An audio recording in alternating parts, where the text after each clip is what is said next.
How to cook the frozen store-bought hash brown. Hello everyone, my name is Smile, and in this video I'm gonna show you how you can cook this recipe of yours. So watch this video till the very end. So what you can do is start by adding the butter and oil to a large skillet. If you don't have a large skillet, you can divide the butter, oil and hash browns between two smaller skillets. Heat over medium heat until the butter is melted. After that, once the butter is melted, you can add the frozen hash browns. Spread them out to the pan. Make sure you don't overcrowd the pan too much. Now season the hash browns with salt and pepper. The magic is in crispy golden brown hash browns lies in the touching in hash browns of the pan. This takes about 4 to 6 minutes depending on the size of your pan as well. Now once the golden brown flip like hash brown is done, you can always flip her upside down to scrape bottom of the pan for the hash brown to make it cook nicely.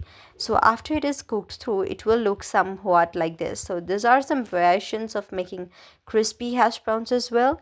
So that's how you can make it very easily. I hope you like the video.